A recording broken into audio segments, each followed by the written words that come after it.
Jadi begini, dulu waktu bapak gua masih kecil, dia pernah tenggelam di sungai kawasan Kalijodo, Jakarta Utara. Terus diselamatin sama orang Bugis. Pada saat itu dia tenggelam udah cukup lama sampai pada akhirnya bisa diselamatkan. Pertanyaannya, kalau seandainya bapak gua nggak selamat dan meninggal di usia segitu, apakah gua akan tetap terlahir ke dunia ini? Tentu saja jawabannya tetap. Karena gua mau menurunkan genetik siapapun, mau dilahirkan melalui rahim siapapun, pada dasarnya kita semua itu udah diciptakan dalam bentuk ruh. Dalam KB, misalkan pemerintah mau mengendalikan pertumbuhan penduduknya di negaranya, tampak dari luar memang seperti itu, mengendalikan, tapi pada kenyataannya nggak ada istilah mengendalikan sama sekali. Dalam fisika ada yang namanya paradoks kakek, dibahas muter-muter, ya sebagaimana sebuah paradoks dibahasnya muter-muter, begitu kan.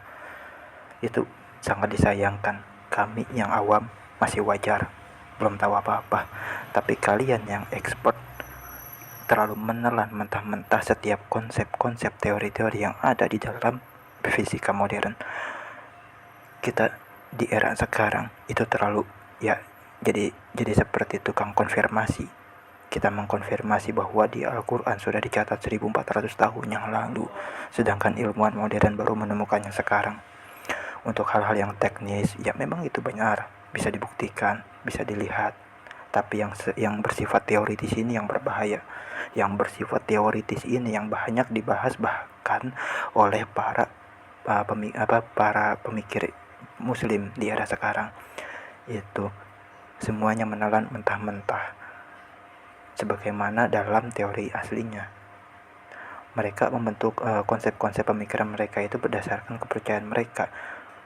Kalau masih di ranah mereka, kita bahas berdasarkan ranah mereka itu masih wajar. Tapi kalau kita kait-kaitkan ke dalam pemikiran kita, itu agak mengganggu. Seperti halnya misalkan banyak yang menyamakan antara mi'rajnya Rasulullah dengan dilatasi waktunya Albert Einstein.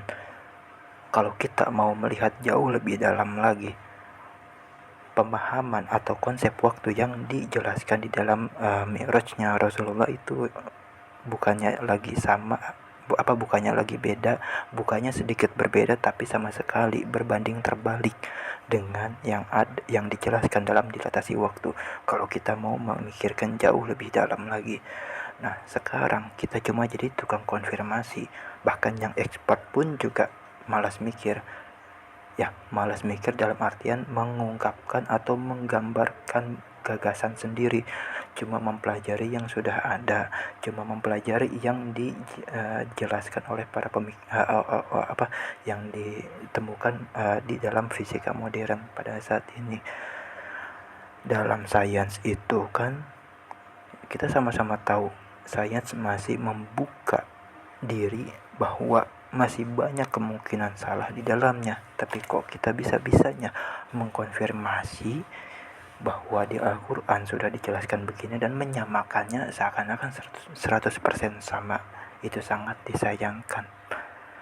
Kita jauh berbeda dengan para cendekiawan muslim di masa lalu yang justru malah menjadi titik pertama pertumbuhan sains modern yang ada saat ini. Tapi sekarang justru malah kita lanjutkan dengan cara yang berbanding terbalik, cuma konfirmasi doang.